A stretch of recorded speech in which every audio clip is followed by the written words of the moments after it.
Welcome to The Queen's Lair, a lifestyle podcast.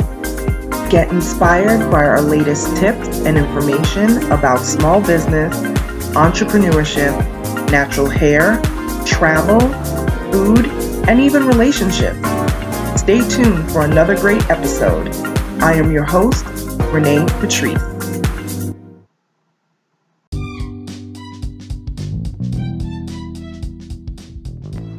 Welcome back, everyone. Thank you so much for tuning into my podcast once again. I am going to answer a question that I actually get pretty often, but I don't know, and forgive me if I have already made an episode about this, but I don't feel like I've talked about this in depth.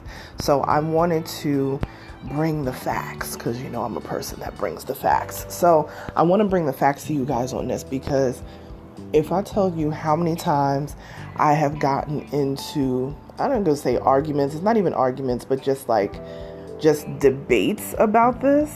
And I'm really not much of a debate person when it comes to these sort of things. Like I just try to research the topic and know as much as I can about it, and just bring the actual and factual information to the table. That's usually how I operate. So the question is, where in Instagram do my captions go?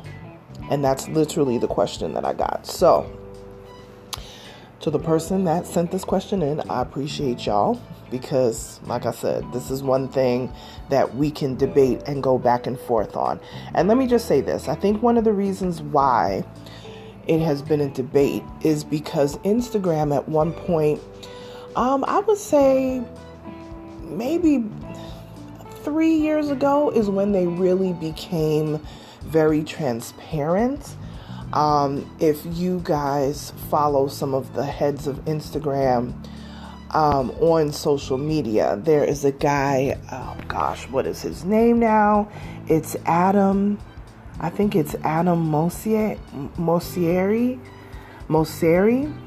and he is, I believe his title is the head of Instagram. And I will tell you this, he is very transparent about, how to navigate the website, how to really, understand how all of this stuff works. And he breaks it down into the most simple of terms.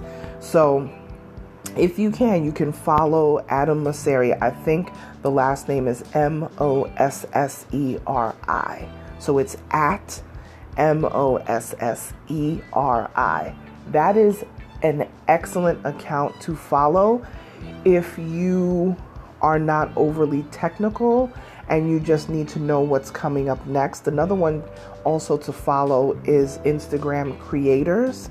Like, find the official Instagram creators account and follow those, because they explain to you basically in layman's terms all of these crazy things, like, shadow banning and, Instagram jail and, like all these different things that people talk about. It's like mystical, things that people always talk about that we have no idea if they're really true or not. But these are one of the things, this particular thing is one of the things that's been floating around out there for a long time. So I want to put it to rest on my podcast, if that's the way to do. I found a great article, which I'm going to read snippets of that article because I just think it sums it up really well. Now, to put your hashtags in the comments or to put them in your caption, well, I have tried it both ways. And this is before I knew whether it was true or not or whatever. And I have found that in the captions is where those hashtags should be. I know that there are people that are putting the hashtags in the comments. I don't know why. Okay, I've never put my hashtags in comments until I was testing the theory. And I always found that putting them in the captions, I know that people don't want to have a whole bunch of hashtags after, the wording and all this. You can put a bunch of spaces in between. I actually, decorated a little bit, and I put like diamond gem emojis and whatever the case may be, because I feel like my account drops gems sometimes, and, informing people of things.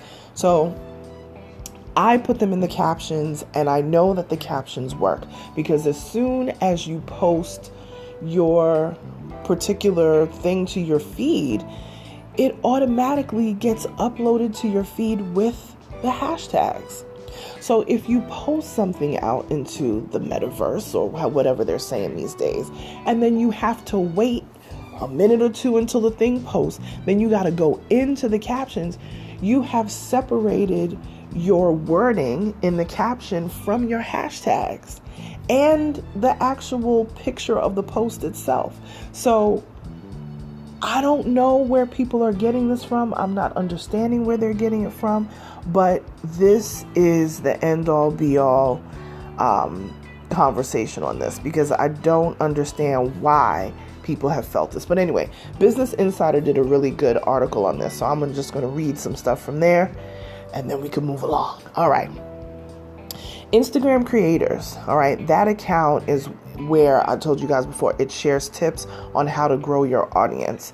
Here, Instagram says you should use relevant keywords and hashtags in the caption and not the comments. Instagram search tool is like going down a rabbit hole. So hashtags are one of your best bets and only bets in increasing your reach. So what that means is when you tap on the hashtag, right? And some people are new to this. Maybe you don't even know what I'm talking about. A hashtag, for the folks who do not know, is a pound sign, right? So the pound sign, it looks like the tic-tac-toe sign, right? It's a pound sign and then a keyword. So it could be pound sign branding, right? All together. So pound sign and then the word branding.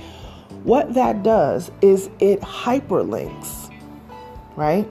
So the pound sign and a keyword, an actual keyword, all right? No spaces, no dashes in between, nothing like that. No special characters, nothing. Just the hashtag sign, that pound sign, and your keyword. So hashtag branding. All right. When I tap on that, if you see that in my caption and you tap on it, it's going to take you to all of the most recent accounts that have used hashtag branding or hashtag marketing, hashtag lifestyle, hashtag foodie, whatever the things that you are looking for, you can find like people underneath those hashtags.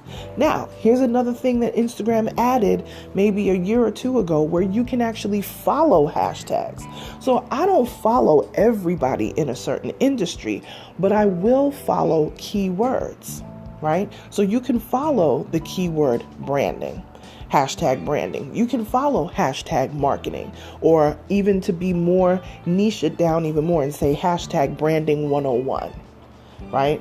Hashtag marketing 101. You understand? So this is a way for you to be found by other people who are not currently following you. So the people who did not actually click follow, so that they can actually get your information and your posts coming to their news feed, this is how other people follow. I may go to hashtag branding and say, let me see who else is out here talking about branding. And I will scroll through all of those things. And if I find some helpful people, I may turn around and follow them because I found them through the hashtag, right? So now we, the people who have professional accounts, because we know that on Instagram, you can have a personal account and you can also have a professional account. What is the difference? I actually had a client ask me today. They said, well, what is the difference between a personal account and a professional? Well, a professional one, it gives you insights. So you can see when the busiest time of your Instagram is and when your audience is watching you. It also gives you tools to see what posts do better than others. So it really gives you a way to dig down into your posts to really see how you can best market to your audience, which the personal accounts don't dig like that, but the professional accounts do. Okay, it'll even tell you the percentage of followers that you got in the last 30 days and how it compares to 30 days prior to that. You can really dig down at a granular level. Okay, so this is why having a professional account, basically like having a biz account on Instagram, is very helpful. Don't have a business and then only have a personal account. Make sure to go into your settings and flip it over to a business account. Well, I think now they're calling it a professional account, so that you can see all of those insights and analytics. Okay, because that's something that you don't get with the personal accounts. All right. So I know that was a little bit off topic, but this all works together. Okay, so hashtags in the captions, not the comments. All right, putting hashtags in the caption may end up looking a little bit messy, but one way of keeping them hidden is by leaving ample space between the hashtags and the text. So I usually do a few returns in there, or some people will see, you see like a long line of single dots going all the way down. That's because when people read the caption, that particular creator or person who's posting, they want people to just read the caption and not see all the hashtags. And that's fine. That's a way to hide it out of the actual caption section. And then the hashtags are still there in the captions, but they're a little bit lower so that you don't really see that, because nobody's really scrolling down to see all that stuff. Okay? All right. Using the right hashtags and keywords are also another important factor. If you're doing it the right way, but not using the right hashtags, then you'll have to work on that too. You can easily check what are the trending hashtags and use them, and also use hashtags that are relevant to your posts. You don't want to spam a bunch of unrelated hashtags, which might drive some of your followers away. So what this means is, for me, my hashtags, some of them are broad and some of them are very specific. And I don't use a whole lot of hashtags either. That's another question that I get sometimes. How many hashtags can you use? I'll get to that in a second. Use hashtags that are related to what you are posting. So if you're posting about food, put some sort of foodie hashtag in there, whatever the case may be. That way you will always come up amongst like people, so other people will find you. And the way they find you too, make your pictures crisp. I see people posting pictures that it looks like they were running or skateboarding and moving around while they were taking the picture. Come on, you guys. We all have the newest Androids and iPhones and DSLRs. We got to do better with the pictures. You know what I'm saying? If you're trying to sell me, especially food, and your camera is dirty or blurry all the time, every time you take a picture, it has these crazy filters on there. I will tell you this, I know there's filters for things, and I do love a good filter every now and then. But for the most part, 99.9% of the time, when I post something on my feed, I do not post it with a filter. Okay, I just don't, because what's happening is you're diluting what the real picture could look like. I understand where filters come in handy dandy.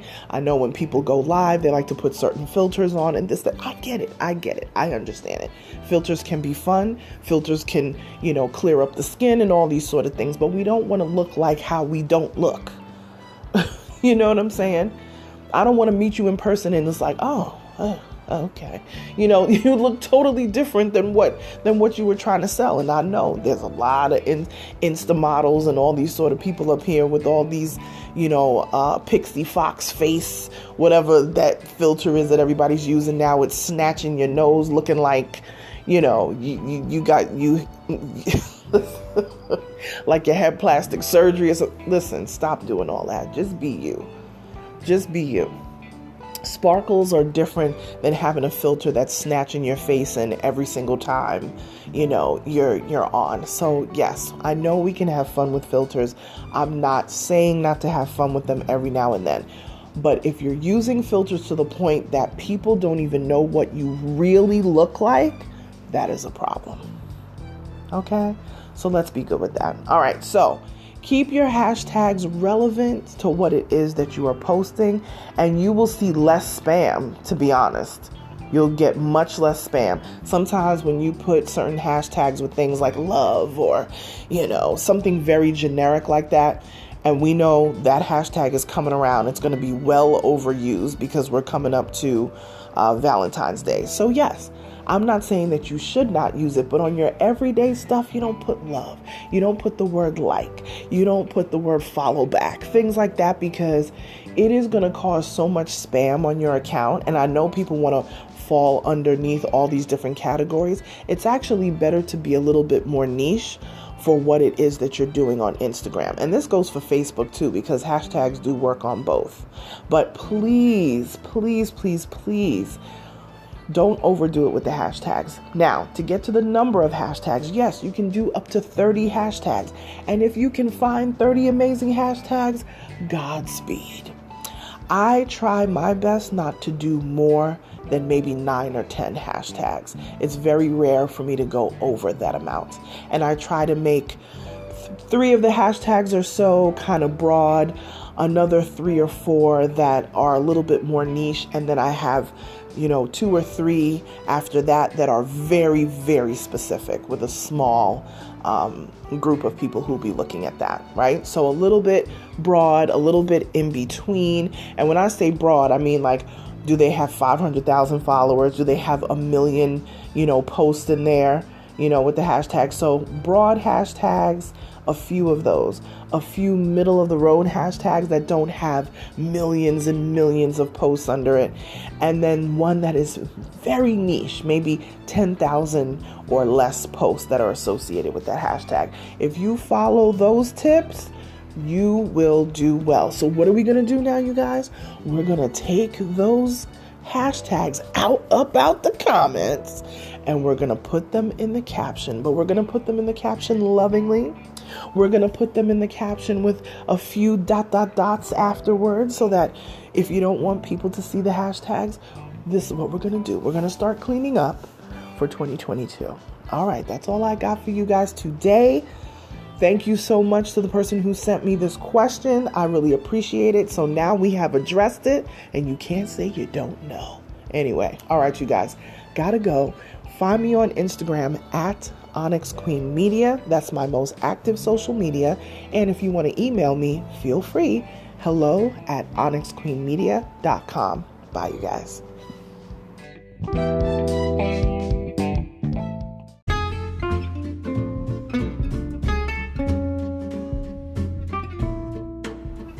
Online savings simplified. Don't search for coupon codes ever again. With one click, Honey's smart shopping assistant will automatically apply discounts to your cart in seconds. Save on all your favorite things. Easily pay less for products you're already buying online. It's as easy as 1, 2, 3. Join Honey for free. It takes 2 clicks to add Honey to your Chrome, Safari, Firefox, or Opera browser. Find savings in seconds. While you shop, Honey will find working promo codes across the entire internet, and you save instantly. With one click, Honey will apply the best deals to your cart. It's that easy. So what are you waiting for? Get Honey. Download it today. Visit our link, www.tinyurl.com/ONYXHONEY. That's www.tinyurl.com/Onyx Honey. Start saving right now.